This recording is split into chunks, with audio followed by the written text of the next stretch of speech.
Hello everyone. तो कैसे हो आप सब। मेरा नाम प्राची सिवाच है और मैं भिवानी हरियाणा से हूँ और फिलहाल मैं समारा स्टेट मेडिकल यूनिवर्सिटी में फर्स्ट ईयर की स्टूडेंट हूँ। इस वीडियो में बेसिकली मैं आपको बताने वाली हूँ कि मेरा हरियाणा से लेकर रशिया तक का सफ़र कैसा रहा है, मैंने क्या क्या ऑब्स्टेकल फेस करे हैं, फ्रॉड स्कैम, मैं सब कुछ आपको इस वीडियो में बताने वाली हूँ।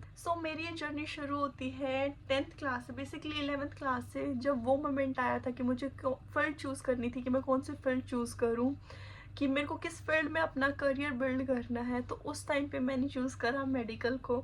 और एक्चुअली मेरी जो 11th-12th थी वो नॉन अटेंडिंग थी, मतलब मैं 11th-12th स्कूल नहीं गई थी, सिर्फ मैं 11th के पेपर देने गई और 12th के पेपर देने गई। और भाई 2 साल मैं घर पे रही हूँ। घर पे कितनी क्या कुछ पढ़ाई होती है हम सबको पता है। 2 साल कब कैसे मौज मस्ती में निकल गई, नीट आ गया पता ही नहीं चला। 11th ऐसे ही चली गई, 12th ऐसे ही चली गई मौज मस्ती में। और फिर वो वाला टाइम आ जाता है कि जब बिल्कुल नीट से पहले 1 हफ्ते का टाइम बचा हुआ कि 1 हफ्ते बाद आपका नीट का पेपर है। और जो एनजाइटी है वो इतनी पीक पे होती है क्योंकि 2 साल कुछ पढ़ा नहीं था। 11 12 दोस्तों के साथ इतनी मौज मस्ती मारी है, कुछ भी नहीं पढ़ा है। और फिर ऐसे कर करके वो 1 हफ्ता भी निकल जाता है। फिर आता है नीट वाला दिन। नीट में सुबह 5 मई मैं बहुत ही ज़्यादा लो कॉन्फिडेंस के साथ अपना पेपर देने गई। बट मेरे घर वाले मेरे को इतना कॉन्फिडेंस दे रहे थे कि प्राची तू कर लेगी, Prachi you can do it. पर प्राची को पता था कि प्राची ने 11 12 कैसे मौज मस्ती में निकाले हैं। तो मैं बहुत ज़्यादा लो कॉन्फिडेंस के साथ मेरा नीट के पेपर देख कर आई। और फिर नीट का पेपर दे के जैसे ही मैं घर आई, पेपर लेके आई, मुझे पता था कि मेरा क्या रिजल्ट होने वाला है, मैं पेपर में क्या कुछ करके आई हूँ, मेरे को पता था। बट घर वाले पूछ रहे थे, अब मैं उनको ऐसे तो बोल नहीं सकती थी कि मैंने कुछ नहीं पढ़ा है, कुछ नहीं करा। तो फिर मैंने उनको बोला कि हाँ ठीक हो गया, जो हम सब बोलते हैं खराब पेपर जाने के बाद, हाँ अच्छा पेपर हो गया, ठीक है हो गया। फिर वो रिजल्ट वाले दिन पता चलता है कि कैसा क्या पेपर हुआ है। फिर मैं भी ऐसे बोल रही थी कि हाँ हो गया है पेपर, देखी जाएगी जो होगी, हो गया है पेपर। फिर रिजल्ट के आने में कुछ 1 महीना था। उस 1 महीने में मैंने पूरी मौज मस्ती करी है, दोस्तों के साथ घूम रही हूँ, कहीं उधर घूमने जा रही हूँ, कभी किधर घूमने जा रही हूँ। फिर आता है रिजल्ट वाला दिन। मेरे पापा के दोस्त ने पापा को कॉल करा कि सर रिजल्ट आ गया, बच्ची का क्या स्कोर रहा। और ये जो रिलेटिव्स होते ना भाई, पापा बोले कि प्राची रिजल्ट आ गया तेरा। तो फिर उस टाइम पे मैंने बहुत मैं बहुत काँप रही थी। मैंने रिजल्ट खोला और मेरा रिजल्ट खराब था। बट जैसे घर वालों को पता है ऑब्वियसली वो तो उन्होंने थोड़ा गुस्सा करा कि ये क्या कुछ है प्राची, तो क्यों नहीं पढ़ी, तूने 2 साल वेस्ट करे, पैसे बर्बाद कर। अंदर ही अंदर थोड़ा बहुत, मतलब उस टाइम पे मेरे को जेन्युइनली बुरा लग रहा था कि मैं खुद पे डाउट कर रही थी, हाँ प्राची तूने 2 साल बर्बाद कर दिए, तूने कुछ नहीं करा, कुछ नहीं करा। बट फिर उसके बाद पापा कह रहे थे, actually my father is a doctor and he have a lot of doctor friend. और जो मेरे पापा के इंटर्न है वो ऐसे हैं जिन्होंने एमबीबीएस से, जो रशिया से एमबीबीएस करके आए हैं। तो फिर मैं उनको बोल रही थी कि मैं क्या पापा मैंने करा है, भाई मैंने करी है, मैं क्या ही बोलूँ। उस टाइम पे मैंने करा कि हाँ मैंने मौज मस्ती करी है। बट ट्रस्ट में अभी मैं जेन्युइनली मैं पढ़ूँगी। मैंने फिर पापा कह रहे थे ड्रॉप वगैरह का, क्योंकि रिजल्ट जो है उसके बाद सारे पूछ रहे थे कि तू कर लेगी, तू एक को ड्रॉप दिला दे, क्योंकि मेरा रिजल्ट जेन्युइनली काफ़ी ख़राब था। फिर उसके बाद मैं कह रही थी नहीं मैं कर लूँगी कर लूँगी। फिर पापा ने अपने दोस्तों से बोला कि भाई बच्ची का कुछ मतलब स्कोर अच्छा नहीं रहा है, बट वो कह रही है उसको यही करना है। फिर उन्होंने बोला कि भाई रशिया से करा दो, हम भी खुद करके आए हैं, उनके बच्चे हैं वो भी खुद उधर से कर रहे हैं। फिर एक मोमेंट आता, एक्चुअली मेरा बाहर जाने का जो प्लान था वो नीट से पहले से ही था, मतलब पर कंफर्म कब हुआ, नीट के बाद। तो मैं काफ़ी सारी, तब हमारा ये था कि हम प्लान कर रहे थे, तो तब हम बहुत सारी यूनिवर्सिटी देख रहे थे कि इसमें कराएं उसमें कराएं।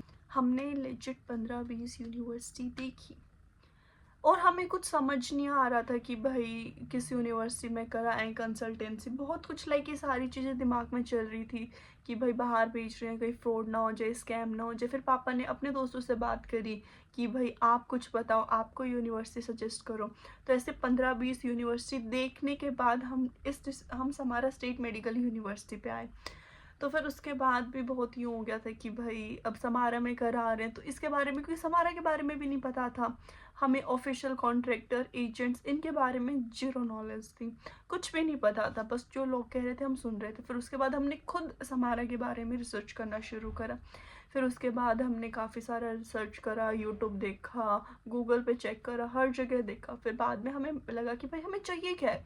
एक यूनिवर्सिटी में अगर घर वाले भेज रहे हैं तो उन्हें क्या चाहिए होता है कि हॉस्टल कैंपस के अंदर ही सारे डिपार्टमेंट्स हो, उसके आसपास डिपार्टमेंट हो, वॉकिंग डिस्टेंस पे बस स्टेशन हो, पेत्रोज का हो, पेत्रोज के लाइक अ ग्रोसरी स्टोर, ये चीज़ हो, और लाइक सेफ्टी भी अच्छी खासी हो, और तो और इंडियन मेस भी है। तो भाई चाहिए क्या, घर वालों को इस चीज़ की कोई टेंशन ही नहीं है, खाने की टेंशन नहीं है, रहने की टेंशन नहीं है, आने जाने की कोई टेंशन नहीं है। तो फिर हमें लगा कि भाई ऑल इन वन पैकेज मिल रहा है समारा में, सो व्हाई नॉट। तो ऐसे करके हमने समारा को चूज़ करा। फिर उसके बाद सबसे मेन चीज़ आती है कंसल्टेंसी।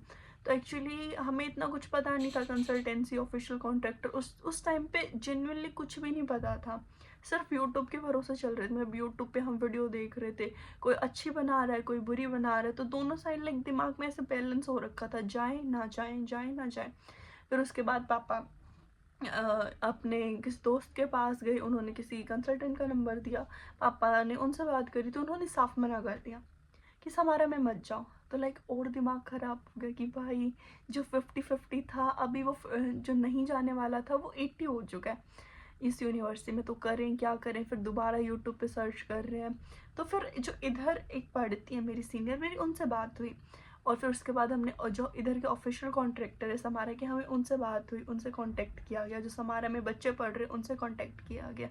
फिर हमें पता चला कि भाई हमारे साथ कितना बड़ा फ्रॉड होते होते बचा है, भगवान ने कितने सही टाइम पे बुद्धि दिया हमें।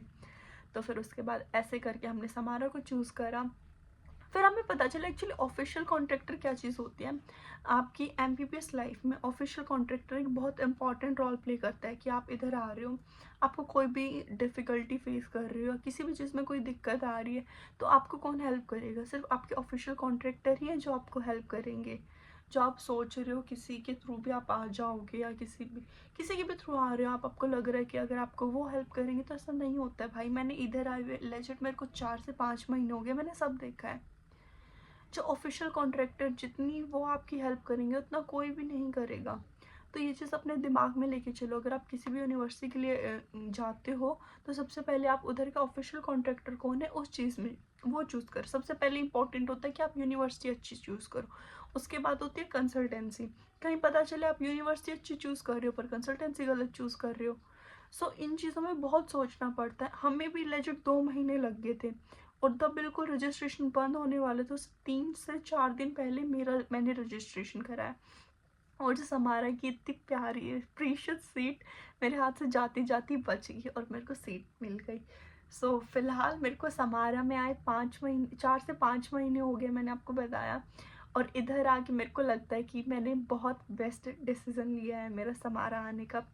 क्योंकि सबसे मेन बात मेरे को भाई इधर खाना, लाइक हम घर से इतनी दूर आकर भी हमें इंडियन खाना मिल रहा है, जो लाइक आलू के पराठे, राजमा चावल, पता नहीं क्या क्या, बहुत सारी चीज़ें, और बिरयानी, वेज वालों के लिए, नॉन वेज वालों के लिए हलाल, नॉन हलाल, वॉकिंग डिस्टेंस पे पेथरोज का है। इधर मैं आपको बैक कैमरा करके दिखा भी दूंगी, जस्ट हमारे हॉस्टल के सामने से इधर शॉर्मा शॉप दिखती है, बिल्कुल ही वॉकिंग डिस्टेंस पे है। तो सब कुछ मेरे को मिल रहा है, कहीं दूर जाना नहीं पड़ता, डिपार्टमेंट पास में है। जो हमारा हॉस्टल है, लाइक मैं हॉस्टल नंबर 2 में हूँ, हमारे हॉस्टल के जस्ट नीचे फिजिक्स डिपार्टमेंट है, सामने इकोनॉमिक्स डिपार्टमेंट है, बिल्कुल थोड़ी सी दूर चल के रशियन डिपार्ट, मतलब कि जस्ट 2 से 3 मिनट चल के रशियन डिपार्टमेंट है, जहाँ पे आपकी लेटिन रशियन की क्लासेस लगती हैं। तो सब कुछ ही पास से है, तो लगता है कि भाई हाँ सही चीज़ चूज़ कर लिया है। सो कुछ ऐसी थी मेरी हरियाणा से लेके समारा तक की जर्नी। इफ़ आपको मेरी कहीं भी कुछ भी हेल्प चाहिए हो किसी भी यूनिवर्सिटी से related, you can contact me on my WhatsApp number, जो कि मैंने डिस्क्रिप्शन में दिया है। So that's it for today's video. If आपको वीडियो पसंद आई हो तो प्लीज़ लाइक करना, शेयर करना, सब्सक्राइब करना। अगर नहीं भी आई है तो भी कर दो, कुछ नहीं जा रहा, एक लाइक कर दो। सो गुड बाय ऑल, मिलते हैं नेक्स्ट वीडियो में, तब तक के लिए बाय बाय।